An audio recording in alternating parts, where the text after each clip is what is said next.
Boni 2020 est Madame Akissi Marcel de l'Inter. Monsieur le ministre. Akissi Marcel du journal L'Inter, sacré Super Ebony 2020. Dans sa besace, les prix Ebony de la presse écrite et du meilleur interview. Quant au prix Ebony Télé, il revient à Cheikh Koné de RTI 1. Le prix Ebony Radio est remporté par Ligua Aimé de Radio Yopougon. L'Ebony du meilleur présentateur télé revient à Ali Diarasouba de NCI. L'innovation cette année, c'est l'Ebony de la presse numérique dont s'accapare Téné Ben Ousmane de la Voix de Femme. Quant à Amy Sissoko de RTI 1, elle remporte le prix Joseph Diomandé du meilleur reportage. Ce prix est aussi une motivation à ne pas baisser les bras. Il faut maintenir le cap et aussi nous devons être des modèles pour la génération montante. C'est deux prix qui m'honorent et je suis très fier.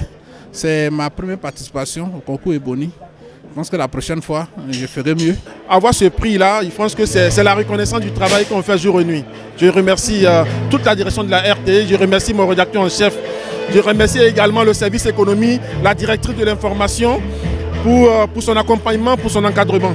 Je suis très reconnaissant à l'ensemble de la corporation, mais aussi et surtout à l'ensemble de tous les téléspectateurs et internautes qui suivent le travail qu'on fait tous les jours. Je voudrais avoir également une pensée très forte pour l'ensemble des journalistes de la rédaction, l'ensemble des journalistes avec qui j'ai travaillé déjà à l'époque quand j'étais à la RTI. Quel journaliste pour une Côte d'Ivoire rassemblée? Le thème central de cette 22e édition qui ramène le journaliste à prendre conscience de sa place dans la reconstitution du tissu social. Le message est réaffirmé par le président de l'UNJCI. Le journaliste peut être à la fois un pyromane et un pompier. Les journalistes ivoiriens ont décidé de prendre clairement l'option du pompier. Aussi, voudraient-ils apporter leur pierre à l'édification d'une paix durable en Côte d'Ivoire. Une volonté de mieux faire, et cela est apprécié par le ministre Akobena Kwasi Adjoumani, invité spécial. Pour sa part, Sidité Moko Touré, ministre de la Communication et des Médias représentant le Premier ministre Abed Bakayoko, a invité les journalistes à désarmer leurs plumes et à s'engager résolument à la consolidation de la cohésion sociale. Vous avez nos encouragements. La nation sait pouvoir compter sur vous pour maintenir la stabilité sociale dans les mois et les années à venir. Vous comprenez donc l'importance de votre mission.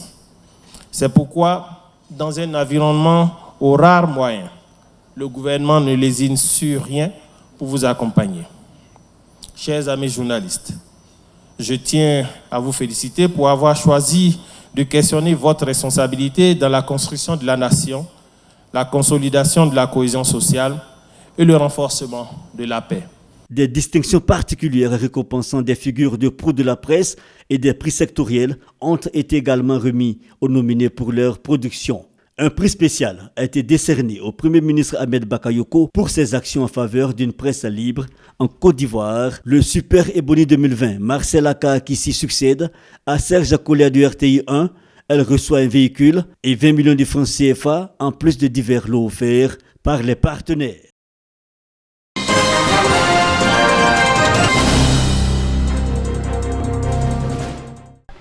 Diokwe, chef-lieu de la région du Guémon, vient d'être doté d'un détachement de CRS, compagnie républicaine de sécurité. Les populations sont heureuses de cet acquis qui vient renforcer le dispositif sécuritaire de la localité et de toute la région du Guémon. On disait que Diokwe est une zone sensible. Ça dit un peu de choses, beaucoup de choses se dégénèrent. Donc on aimerait avoir plus de corps habillés dans la ville de Diokwe. Maintenant, avec les CRS qui viennent en appui, on rend gloire à Dieu. La compagnie républicaine de sécurité de Diokwe est la 7e compagnie du genre que la direction générale de la police fait installer dans le Guémon, d'où son appellation CRS7.